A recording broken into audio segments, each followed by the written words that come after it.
Hello friends. स्वागत है आपका हमारे यूट्यूब चैनल आर के हिंदी कहानियों में। आज की कहानी है सौतेले बाप के साथ कैसा था बेटी का रिश्ता। रिचा, लगभग चीखते हुए मैं कमरे से निकली।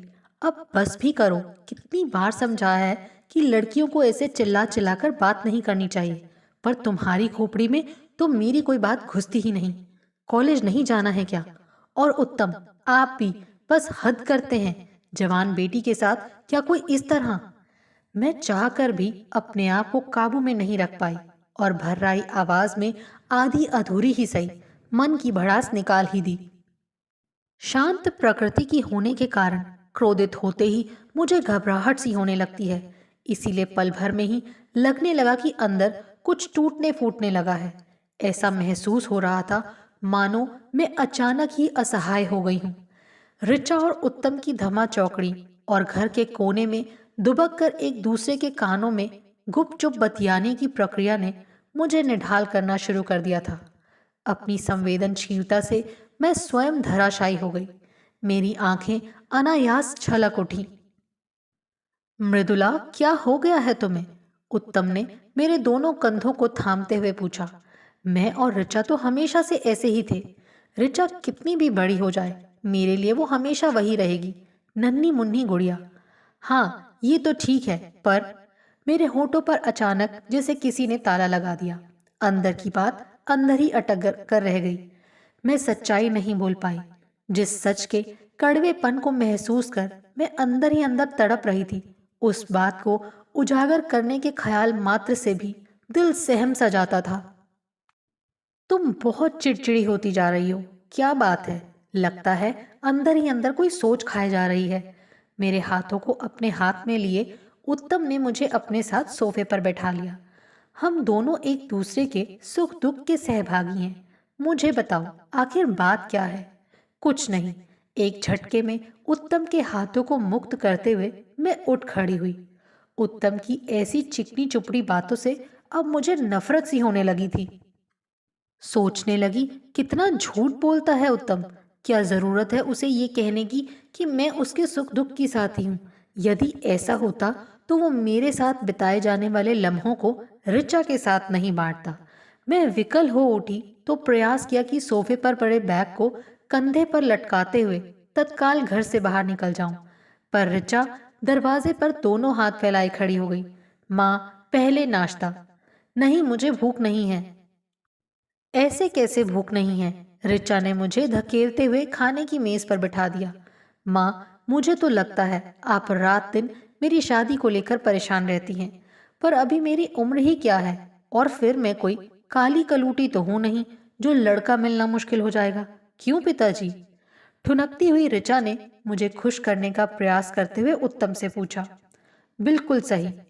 पल भर पहले मेरे चिंताग्रस्त चेहरे को लेकर बेहद गंभीर हो उठे उत्तम ऋचा की बात सुनकर फिर से चुलबुले बन बैठे। पर ऋचा, तुम्हारा शरीर जिस तरह से मोटा होता जा रहा है, उससे तो लगता है कि तुम्हें कोई अच्छा लड़का मिलने से रहा।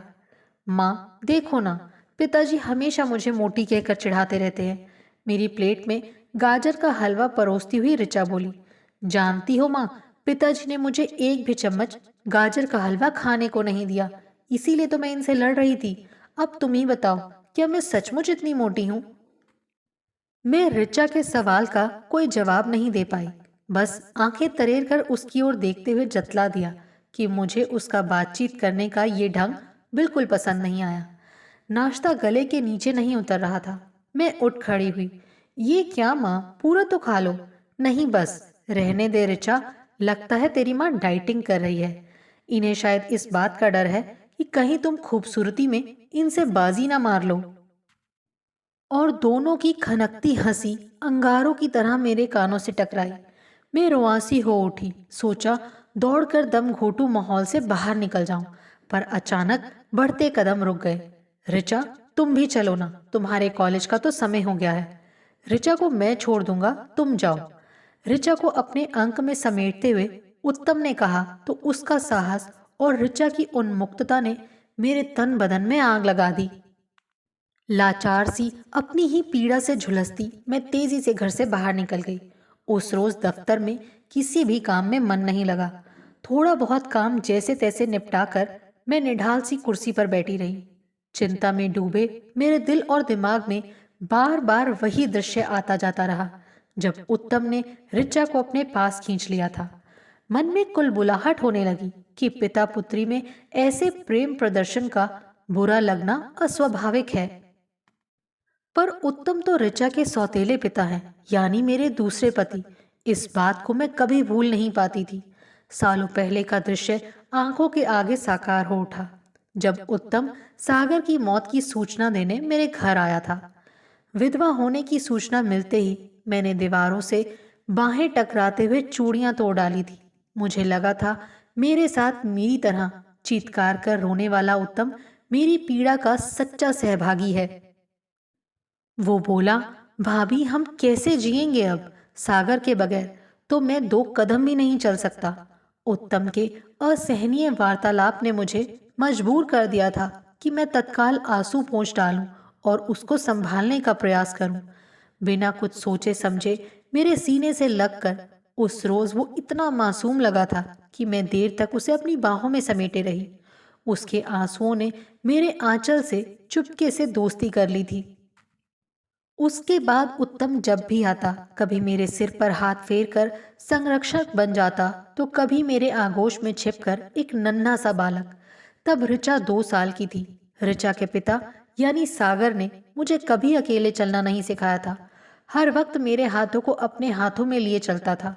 मैं कभी अगल बगल देखकर ये जानने का प्रयास भी नहीं करती कि जिस राह पर वो मुझे लिए जा रहा है वो कहाँ जाकर खत्म होती है। मेरी आंखें तो सागर के तेजस्वी चेहरे पर टिकी रहती थी, पर वो अचानक मुझे नन्ही ऋचा के सहारे ऐसी जगह छोड़कर चला गया जहां से ना तो मुझे आगे का मार्ग पता था ना पीछे का। अचकचाई सी जब भी मैं इस अनजान शहर में इधर उधर नजर दौड़ाती तो सिवा उत्तम के कोई और मुझे नजर नहीं आता जिसे मेरी आंखें पहचानती हों। मैं उत्तम के सहारे की मोहताज थी और वो मेरे सामीप्य क्या। इसीलिए तो एक दिन उसने भाभी और आपकी सारी सीमाओं को लांघकर मेरे हाथों को थाम लिया और पूछा, मुझसे शादी करोगी? मैं अचंभित अवाक सी उसे ताकती रह गई। मासूमियत से मेरे सीने से लग जाने वाला उत्तम कभी मेरे सामने ये प्रस्ताव रखेगा, इसकी तो मैंने कल्पना भी नहीं की थी। यदि कभी ऐसी कल्पना की होती तो उसके द्वारा पूछे जाने वाले इस संभावित प्रश्न का एक उचित उत्तर भी तैयार रखती। पर मैंने तो इस बारे में कभी सोचा ही नहीं था। समझ में नहीं आ रहा था कि क्या जवाब दूं। मेरे जीवन से सागर की कमी की परिपूर्ति करने की इच्छा रखने वाला उत्तम उस समय मेरे लिए पूजनीय था या एक ओछी प्रवृत्ति वाला स्वार्थी इंसान, मैं समझ नहीं पा रही थी। मुझे सशंकित देखकर उसने कहा था, मृदुला, तुम्हारे साथ मेरा नाम जुड़ गया है। लोग तरह तरह की बातें बनाने लगे हैं। मेरी माँ ने मेरा रिश्ता कहीं और करना चाहा था, पर मैं उसके लिए तैयार नहीं था। तुम कभी ये ना समझना कि मेरे मन में तुम्हारे प्रति जो स्नेह है उसमें वासना छिपी है, पर किसी और से शादी करके मैं तुम्हारी और ऋचा की देखभाल में असमर्थ हो जाऊंगा। मैं तुम दोनों को असहाय नहीं छोड़ सकता, इसीलिए ये प्रस्ताव रख रहा हूं। मैं विस्मित सी उसे देखती रह गई। कितना अनोखा और निराला सा था उसका प्रस्ताव। मेरी भावनाओं में, मेरे हृदय में और मेरी आंखों की गहराइयों में उसने कब और कैसे कब्जा कर लिया, मैं जान ही नहीं पाई। जब उसने मेरे रोम रोम को जीत लिया था तो इनकार भला मैं किस मुंह से करती।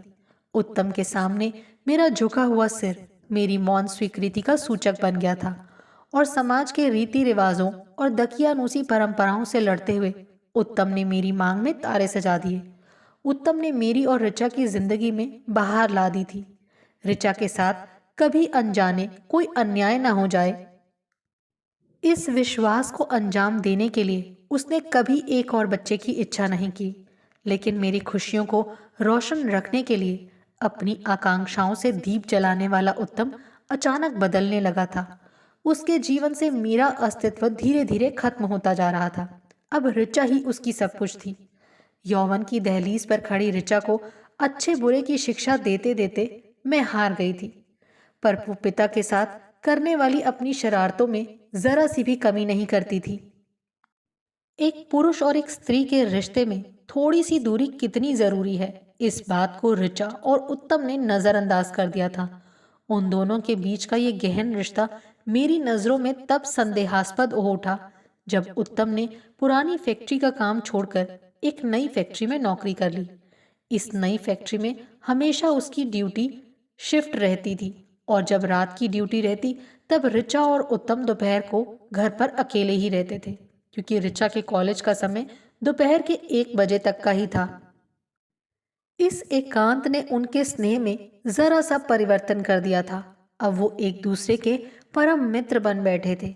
सुबह शाम उत्तम ऋचा के आगे पीछे लगा रहता था।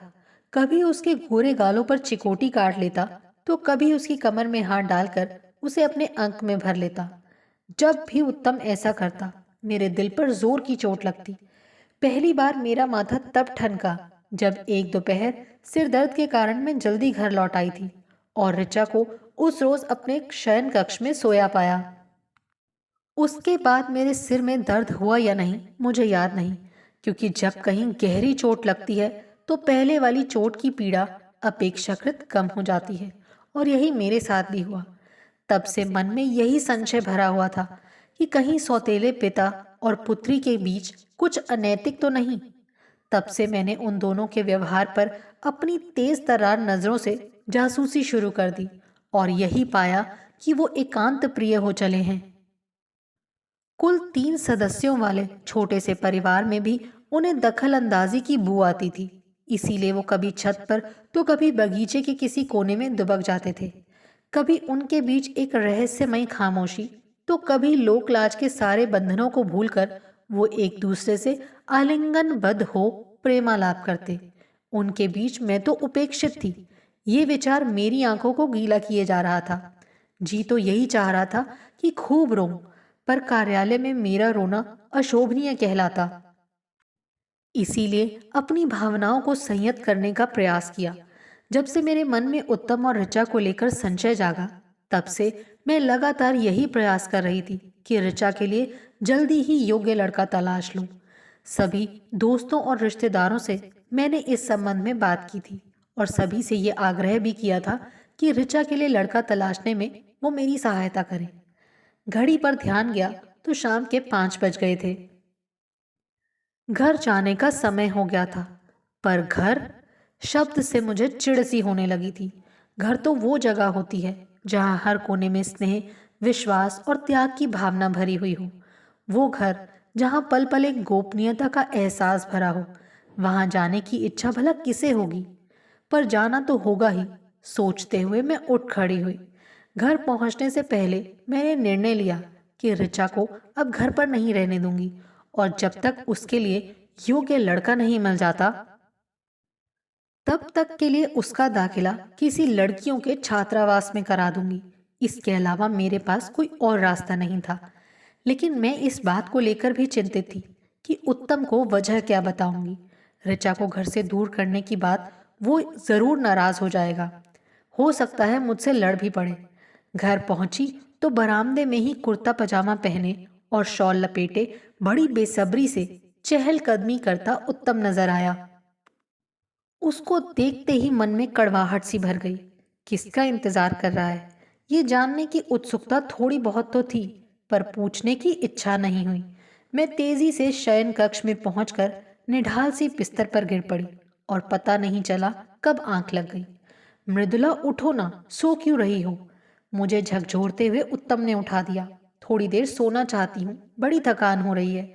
मैंने बेरुखी से अपनी बात कह दी और ये जतला दिया कि उसकी बात मैं मानना नहीं चाहती। मृदुला, इस बार जरा सख्ती से उसने मुझे खींचकर उठा दिया। मैं अचकचाई सी उठ बैठी और उत्तम के इस अजीबोगरीब व्यवहार के कारण विस्मित सी उसे ताकती रह गई। अभी तुम सो नहीं सकती, जल्दी से हाथ मुंह धोकर तैयार हो जाओ। नीचे मेहमान तुम्हारा इंतजार कर रहे हैं। कौन मेहमान? हमारी ऋचा का भावी पति अपने माता पिता के साथ आया हुआ है। क्या? मैं आंखें फाड़े उत्तम को देखती रह गई। तुमने पहले क्यों नहीं बताया? मैं तुम्हारा ही तो इंतजार कर रहा था। मैं और ऋचा मिलकर तुम्हें सरप्राइज देना चाहते थे, इसीलिए तुम्हें पहले से नहीं बताया। इस लड़के को ऋचा ने स्वयं पसंद किया है। पिछले महीने जब उसने ये मुझसे बात बताई, तब मैंने निर्णय लिया कि अकेले ही पहले उस लड़के को परखूंगा, और यदि वो हमारी बेटी के योग्य सिद्ध हुआ तो फिर तुम्हें बताऊंगा। मैं पिछले 15 दिनों से इसी काम में लगा हुआ था। लड़का डॉक्टर है, कई लोगों से मिलकर मैंने पता लगाया, और जब आश्वस्त हो गया तो आज उसे घर पर बुला लिया ताकि तुम उससे मिलकर बाकी की कार्यवाही करो। मैं हैरानगी से उत्तम को देखती रह गई। आज हम दोनों का इरादा तुमको सरप्राइज देने का था, पर तुम इतनी थकी थकी सी लगी कि पल भर के लिए तो हम भी परेशान हो गए। लड़के वाले शादी के लिए जल्दी कर रहे हैं। एक बार बेटी का बोझ सर से उतर जाए, फिर मेरी जिंदगी में सिर्फ तुम ही तो रह जाओगी। अभी शायद मेरा प्यार बट गया है, इसीलिए तुम्हारी तकलीफ को देखकर भी कुछ कर नहीं पा रहा। पर कुछ दिनों बाद मेरी जिंदगी में तुम अकेली रह जाओगी, तब मैं तुम्हें कभी परेशान नहीं होने दूंगा। अच्छा, अब जल्दी से तैयार होकर आ जाओ। मेरे गालों को थपथपाता हुआ उत्तम बोला और बाहर निकल गया। ऋचा के प्रति उत्तम के निश्चल स्नेह को देखकर मेरा सिर शर्म से झुक गया। मैं सोचने लगी कि कितने गंदे हो गए थे मेरे विचार कि मुझे सरप्राइज देने की उनकी गुपचुप तैयारी में मुझे उनका आपत्तिजनक प्रेमालाप नजर आया। बहुत प्रयास किया कि अपने आप को संभाल लूं, पर रो ही पड़ी। जल्दी ही आंसुओं ने मन का सारा मैल धो डाला था। आपको हमारी ये कहानी कैसी लगी, प्लीज़ कमेंट करके ज़रूर बताइए। अगर आप इस चैनल पर नए हैं तो इसे सब्सक्राइब करें और शेयर करें। Thank you.